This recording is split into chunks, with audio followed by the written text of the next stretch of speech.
everyone, welcome back to my channel. Today I am going to give you some tips on how to start off your school year with a positive class climate.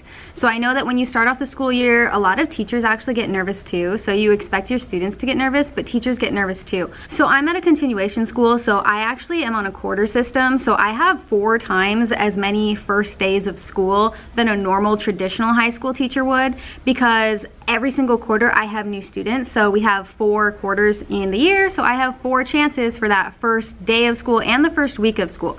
So I just wanted to give you some tips, some ideas, and some kind of little activities that you can do in your classroom to kind of make sure that your classroom feels like a family from day one. At my previous school, I honestly, I was ready to quit teaching. I didn't want to be a teacher anymore. My first school, I was miserable. My second school, I was also miserable for another reason. And now I'm at this school, which I have been super happy at this school. But for my last school, I was ready to quit teaching. It was so hard. But my last school, I actually really learned what it meant to be a teacher of a family. So I had one class, and it's funny because that class actually wasn't mine. So the teacher actually had some health issues, and I was basically told that I needed to cover her class for my prep period. So I covered her class, and that was literally the best class I had ever taught. That class started out really well, and it ended up so good, and that's the reason I'm still a teacher today. Honestly, that class is the reason I am still a teacher today. But it was just a family. We were all a family, and it wasn't like I was the mom. It was like I was the big sister who led them where they needed to go, and I helped them and they helped me, and just everybody, even if you didn't get along with someone, you were still nice to them. And it was a really good year for me. And again, without that year, without that specific class and group of students, I wouldn't be a teacher. I would not be a teacher right now. And they're actually graduating this year, so if you're one of those students watching, I'll be at your graduation this year. So anyways, I'm gonna give you some tips on what I do now to get the school year started off in terms of just a really good class climate. Students not yelling at each other and hating each other, and just creating a family of students. So here's my tips. So you always hear as a teacher that the first day of school is the most important, and sometimes you even hear that the first week of school is the most important, which I would definitely agree with in terms of setting the class climate and really getting students to, listen to you and understand your authority and things like that. So the first day of school is where I kind of set down the hammer and I scare kids a little, which sounds a little bad, but I scare them in terms of these are the rules and you're gonna follow them type of stuff, which is what you have to do. You have to tell them the rules. So usually people will have it on their syllabus and they'll go over the syllabus. I personally don't have a lot of rules on my syllabus. I have some rules, but I feel like a lot of basic rules they're just common sense, so I don't feel like I need to put that on the syllabus. But day one is actually when I go over the rules. So the rules in my class are basic rules that I feel like any teacher has. The most important rule that I have is actually the same as Mr. Reynolds. If you watch Real Rap with the Reynolds, I have the same rule as him. Mine is give respect and get respect. One thing at my school is that a lot of the students kind of believe that you have to give respect in order to get respect. It's kind of like a trade-off. So if you respect me, I'll respect you type of thing. And the one thing that I teach them the first day of school is that you should respect me whether I respect you or not, and I should respect you whether you respect me or not. So something that obviously I'm not gonna not respect the students, but that's what I'm kind of teaching them, is that everybody deserves your respect. Even if they are, having a really bad day and they lash out on you, you don't know what they're going through, and they could be having a horrible day. Maybe their parent just died, or their dog died, or they just got out of a car accident, or something happened. You don't know, especially with students. Maybe their parent hit them this morning, maybe their mom was yelling at them, something happened and they maybe just lashed out at you. And in order for that whole conflict to kind of just die down or solve itself, you can't lash out at someone else with disrespect. So basically what I say is, if a student is having a bad day and they lash out on you, like I have students lash out on me a lot, and it's not just because, you know, they hate me or anything. It's because maybe they just had a bad day. It's really normal for people to just have a bad day. And if a student's lashing out and it's not normal, then I'll talk to them, hey, are you okay? Like, I want to help you. As long as you're able to just talk to them and kind of squash that problem, it really fixes the problem, as opposed to, you know, if a student lashes out at me and I lash back at them, you know, they're gonna come back and be like, why are you yelling at me? And then they're gonna yell back, and it's just gonna be like a power struggle. So instead, if someone does something and it bothers me, I'm gonna pull them aside and I'm gonna talk to them. And it goes with the students too. If the students are lashing out at each other, I'm gonna stand between them and say, hey, why are we doing this? Like, let's calm down, let's talk to each other, let's fix this, let's squash the problem. So I don't agree with the students in the fact that you have to earn respect in order to get it. I think that anyone deserves respect. It's just the rule in my class. It's just a common thing. Like, you have to respect other people. Even if they do something, talk to them, see what the problem is, see how you can both help each other and fix the problem. But bottom line, like, we're gonna respect each other. So along with respect, something that I make sure I teach the students is the idea of actions and reactions.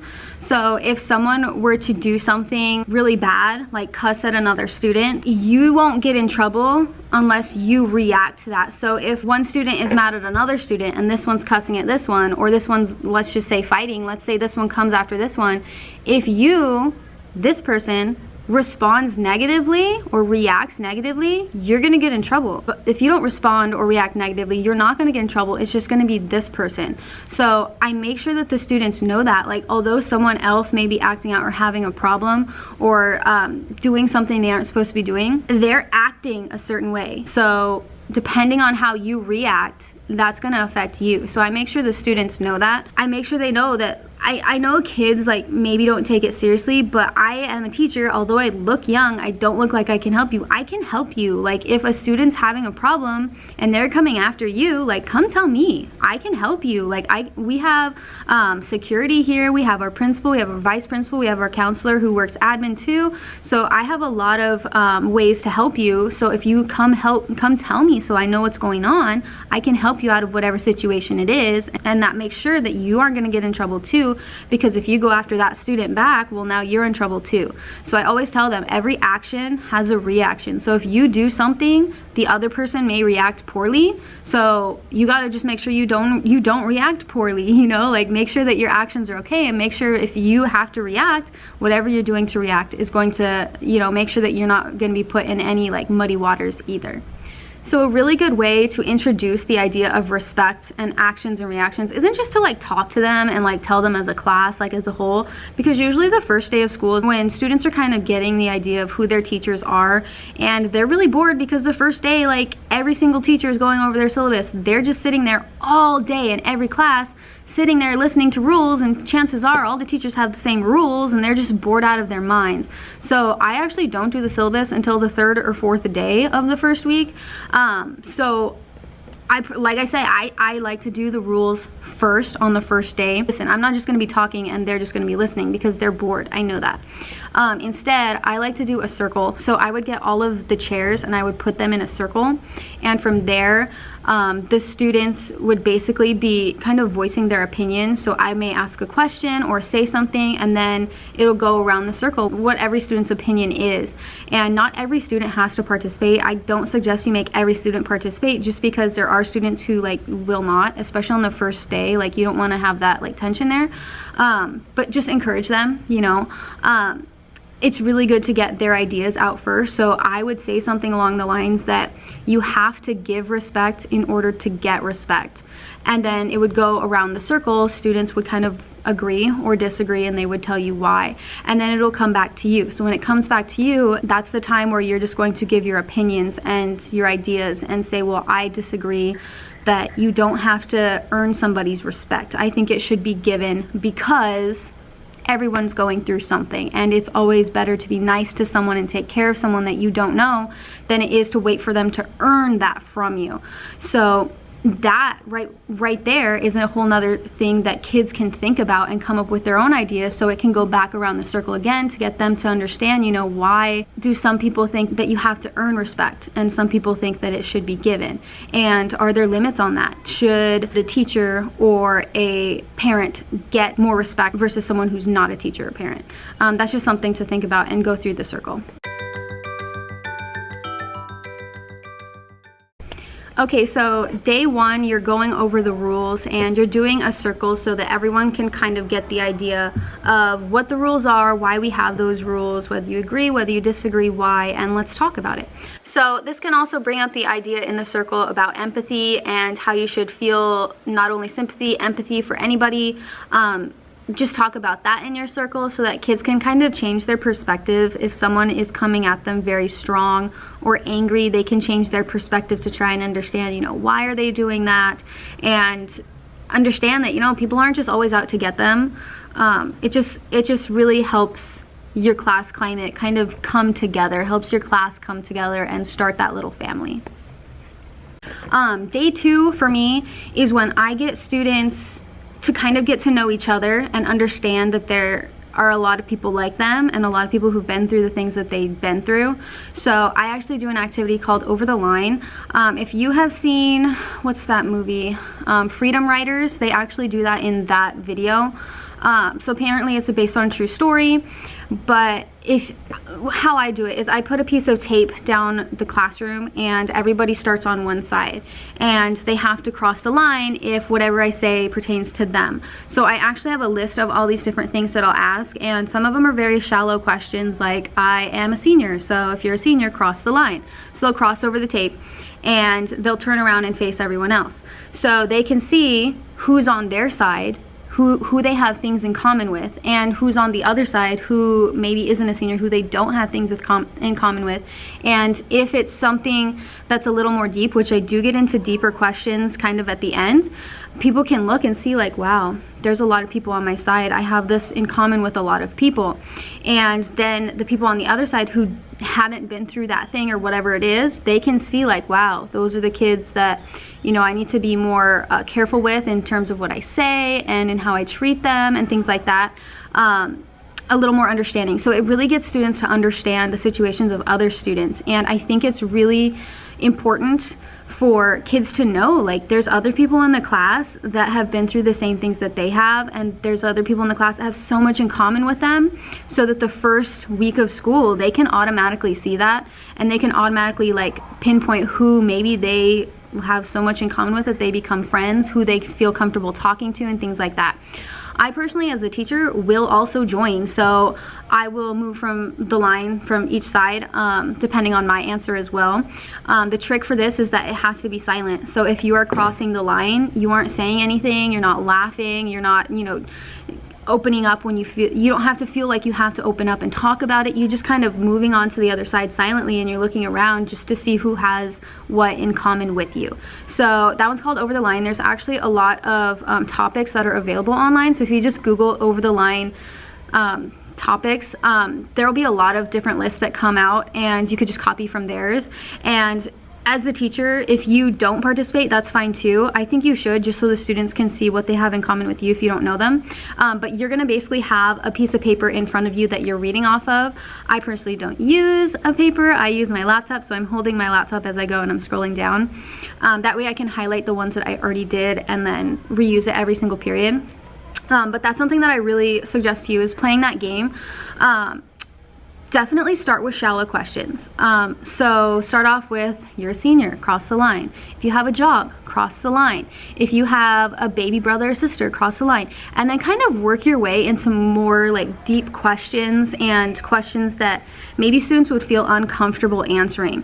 And the goal is not to get them to feel uncomfortable answering. It's to make them feel comfortable enough that they feel they should answer it. So in order for them to not feel uncomfortable, you have to make it a little bit more open, so it's not like singling that person out. So one of the ones that I would say is having to do with an eating disorder. So instead of saying just cross the line if you have had an eating disorder, if you say that, you're kind of singling out that student, and the student may feel really uncomfortable. They don't want to answer it because now everyone knows I had an eating disorder, and now they're gonna make fun of me and they're gonna like know all this stuff about me. So in order to kind of make them feel more comfortable, you go about it a different way by opening it up to other people. So I would say cross the line if you, one of your family members, or anyone you know has had an eating disorder. That way it opens it up to so many people that even if they cross the line, we don't know that it's you. We have an idea that it's you, your family member, or someone you know, but we don't know for sure it's you. That makes the student feel so much more comfortable in answering it, and definitely won't make them feel singled out. But you would be surprised as to how many students have had eating disorders. Or you can take it deeper, which is what I do. I go like to deep questions. Cross the line if you have ever been sexually harassed or sexually abused. Cross the line if you have ever dealt with abuse from a parent. Cross the line if you have ever, anything like that. Deep things like that, they really help students feel like they're not alone, because things like that really affect a person. If you have ever dealt with depression, if you have ever attempted or thought of attempting suicide, anything like that, it really makes the student feel like they're not alone. There's other people there that have the same feelings as them. They're going through the same thing, or they've gone through the same thing. But opening it up protects you as the teacher, and it protects the student to where, are you the one, attempting suicide? Are you the one who's dealing with depression? Or is it your family, or is it someone you know? It just opens it up to everybody else, so it makes them feel a lot more comfortable. And as long as you, the teacher, like if you admit things like this too, they can understand, like, wow, my teacher's gone through this stuff too. Like they understand, maybe they're still going through it. It's someone I can talk to and feel safe with. So check it out online. It's called Cross the Line, or Over the Line. I honestly don't know. I think it's Over the Line. It's really a valuable thing to have the first week of school. And then at the end, just have the kids do a reflection on it. What did you think? Like, how can you compare yourself to other students in terms of what you had in common, what you didn't have in common? And what do you think about your classmates now that you have an idea of, a little more who they are? All right, so the next thing that I would suggest is coming up with your own About Me slideshow. I know it sounds so cliche and kind of corny, but I think it really does help the students understand who you are as the teacher. So I actually made one myself, and I use like a lot of personal pictures in mine because I want students to see that, yeah, I'm a teacher, but I'm also a person. So you don't have to be afraid to talk to me. You don't have to be afraid to come to me if you have a problem. Like, I'm here to help you. So I show them pictures of me, like personal pictures of me, like when I was younger, when I was graduating college, and who I was and what I look like, and all this stuff about me in high school. So I'm gonna show you my slideshow real quick. Let me get it set up for you. Alright, so this is the slideshow that I show. I'm not going to show you all of the slides just because I know this is a public platform and I don't want too much about me, my school, and my past, and where I work and all this stuff to be available online. So I'm going to show you some of it. So I start off with baby pictures of myself and my family. So I have my brother, my sister, and myself, like when we were all little kids. And I love showing the baby pictures because as a teacher, you kind of have access to baby pictures of students too, like when they're in kindergarten and first grade, second grade. You have access to all of that in their CUME file, so you can go through those too. So I show them all these pictures of me, and then I show them pictures of me in elementary school and junior high school, and then I show them pictures of me doing sports that I like to do and any schools that I've been to. So this is me when I used to play softball. That one is from high school right there. So I like to show different pictures of me in high school so that they can understand like what I was like in high school. And then I show pictures of like prom and things like that when I was in high school. So I have prom pictures, I have graduation pictures, powder puff pictures. I show them a lot of different personal pictures so that they can kind of get on that level of this is who I am.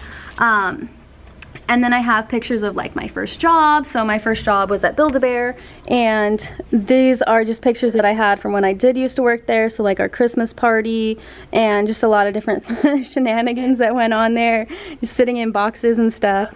But that's just another thing that I have there is like any of the jobs that I did, I would put those up because we do have students who have jobs here as well. When I was coaching a softball team, I have that up there, pictures of my team. I have pictures of my dad because I always say like how my dad is my hero and he's my biggest fan and everything. He's like the most important person to me. I have pictures of like different things that I've done in terms of adventures. So this is me when I went skydiving because I think that was super fun. Then I had pictures of me when I went whitewater rafting and fishing. So I show them a lot of different like activities that I do outside. This is where we went to Havasu, I think. I don't even know, honestly. Basically, my cousin has a side-by-side, which is like a dune buggy type of thing. So we're riding that through the desert, and that was just an adventure that I went on that time. So I show them all these different adventures that I do as well. I tell them the basic things like your favorite food, which mine is buffalo chicken pizza with ranch all over the top. And then I have pictures of me when I was in college. So I played softball in college, so I have that. We were champions one year. This is during finals week when I brought a toaster to school, and that's where I get into the idea that, you know, college isn't that scary. I know a lot of people scare you guys when you are thinking about going to college, but it's really not like that. So that's when I open up to them and tell them, hey, you know, if you're in college, you can start class at 12 o'clock in the afternoon. And I just give them ideas of what they can do in college, how you can take, literally you can take softball as a class, like learn how to play softball and stuff like that. And then I have pictures of my graduation with my friends that I graduated with. And then we get into the different schools that I worked with, which I'm not going to project, but I do have a picture of me signing my contract. I have a picture of my horrible parking jobs where I ended up in a ditch, and then the title of the school. And then I have a video where one of my coworkers actually she found baby kittens underneath her car, so she brought them to work, like literally baby kittens to school, and we were trying to take care of them. And then that goes on to another slide, and that's where I start to talk to them about the idea that I didn't want to be a teacher anymore and I wanted to quit, and it was just so hard for me, and I was ready to give up. And then I have pictures of the students, that one class that I was talking to you about, that really kept me in this profession and kept me as a teacher.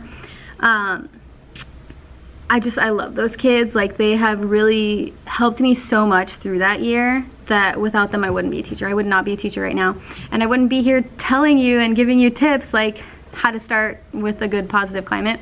But this is actually the class that, you know, we felt like a family, and I have pictures of them. I have a video. I honestly don't remember what it's called. It was like super popular a couple years ago, where like they would play this song and then kids would just kind of freeze, and I'd like pan the camera around and I'd like video, so everyone's just kind of frozen during the music. So I have that up there as well. And then I was adding some from last year and this year, how I'm now at the best school, I am treated pretty well, and how I love my job now and how much things have changed. And when I was talking about the idea that I wanted to quit teaching, that's where I would tell the students, you know, I applied for hundreds and hundreds and hundreds of jobs, and I got 2 calls back. 2. One was for a telemarketer. I didn't even get that job, and I had a connection, and I still didn't get the job. The other one was to sell cable at a Sam's Club. Literally stand in front of a Sam's Club and get people to sign up for cable, which I thought I was better than that. I had a college degree. I had more than a college degree because I had a teaching credential, so I was in college more than most people, and that's all I could get. So I tell them, you know, it's hard when you're applying for a job. It's hard, and if it wasn't for that class, I wouldn't be a teacher. I would have, you know, I would be selling cable at Sam's Club. That's what it would be. So I just tell them, you know, like all my struggles and things like that as well. I think it's really important to let students know of your struggles. And then the last slide I have is just my goals. So this is what I have. I don't think, honestly, I say all of it, but this is what I have. So this was from last year, actually. So up here I had a house. So I wanted to buy my first house, which I did, but that one's gonna stay up again because I'm actually trying to buy a second house. This is just a PE coach with some students. So I think I want to be a PE coach as well as an English teacher. I think that sounds really fun. This was to finish my master's degree, which I did finish, and I'm actually graduating next month.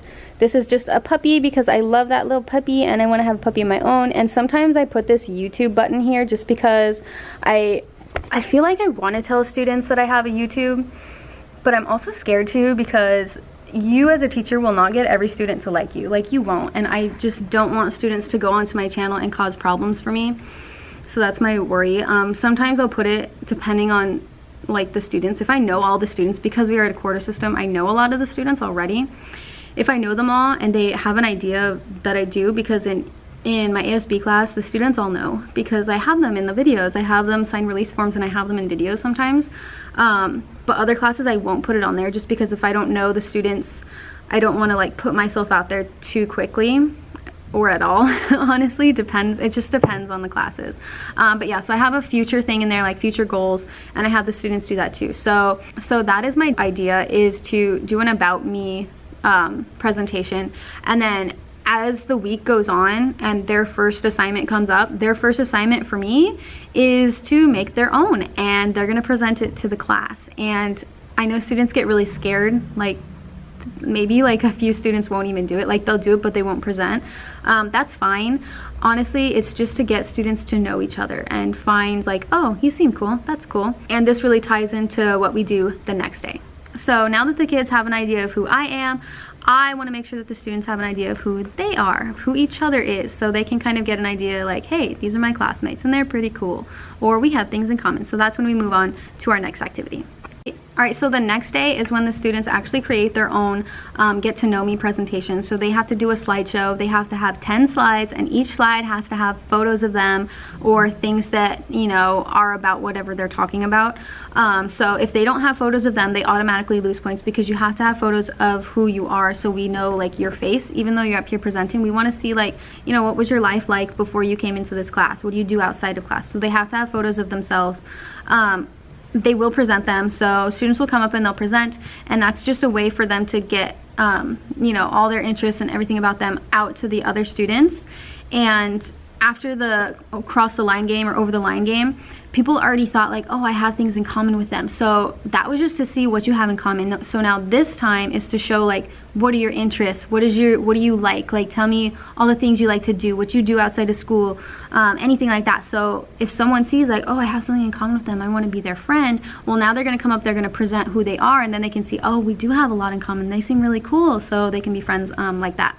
I don't let kids sit and just watch the presentations as they go. I actually have students take notes, and I think that's really important that they take notes, because you know they're paying attention. And later on, I actually have a test. So students will take a test on their classmates, like, what was this person's name? And you put a picture on them. What's their name? And how old is this person? Or something that really popped out of their presentation. So I'm not going to do like 5 per student, just that one thing that popped out from their presentation, that's going to be on the test. So I just make sure that kids are paying attention, giving respect to the student who is presenting, and they're actually, like, you know, trying to get to know who the other person is. So it's really important for students to take notes while they do that, and just make sure they know, hey, there's a test on this. So make sure you actually get to know your classmates. All right, so the next tip I have for you is to teach a lesson on conflict resolution. And I don't think it's taught a lot, and I honestly, like, I really wish it was taught more, and I wish it was something that I learned when I was in high school. It's just how to deal with conflict. Find some articles. I know there's Newsela or Newsela, depending how you spell it. They have a lot of articles for you, so newsela.com. You can also find other articles online. Teach an article, or teach something. Teach a slideshow. Find information on it and put it in a slideshow presentation.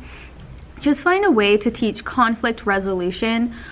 If students are in a conflict with someone, how should you go about it? And teach them the importance of empathy. I know that we already talked about the circle that I do on day 1, but I think that it's actually so important that you should teach it in an actual lesson, just to really get students to understand it. I think you should teach the importance of friendships and relationships, and, you know, all the problems that people face today, like social problems. There's so many people that deal with loneliness, that deal with depression, breakups, if students are dealing with death. You know, there's just a lot of different things that students go through along with adults, that it's really important to teach students how to deal with these type of things. And it's just really important to teach students to care for each other. Although you're going to do, if you listen to my tips, although you're going to be teaching them these different activities that you can do in class to care for your peers and to care for one another, I think it's important to teach them the idea of caring for other people, even if they aren't in your class, even if they aren't at your school, even if it's just a stranger walking down the street, or some lady trying to take her grocery bags to her car, you know, help her out. Anything like that I think is important to teach in an entire lesson, so that students understand there's so much more that you can do for other people that you may not even just think of. And something that I suggest is doing kind of like a checklist for students. This is what I do with ASB, and you can also offer this to your students. I don't give homework aside from this. I'll give them a sheet, and I don't have any with me right now. I'll print some out and I'll show them to you, but it's a sheet and it's kind of like a checklist, but kind of like bingo. So let's say it's bingo, so you have all the boxes there, only instead of just trying to get 5 in a row or 4 in a row, you have to get them all. So it was just a paper with all these different boxes, and I want to say there's like 5 by 5, so 25 different things that the students can do. And you just give them ideas of like random acts of helpfulness or random acts of kindness, like the Honda guys. I think it's Honda, random act of helpfulness. If you see someone struggling with their groceries, you know, go ask to help them. If you see someone, I know this is really cliche, if you see an elderly person trying to cross the street, you know, go help them cross the street. If you see someone is just having a bad day, go and talk to them, you know, just get to know what's going on, give them that support.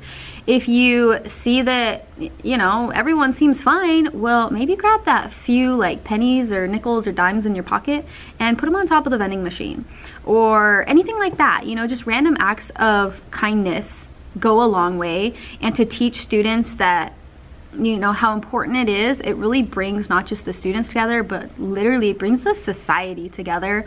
Whenever you find like a $20 bill in your pocket, you're always so excited.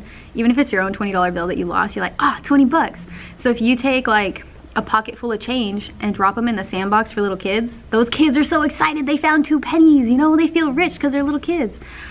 Things like that I think are really important to just give as homework assignments, because it's bringing them together and it's teaching them the importance of taking care of each other.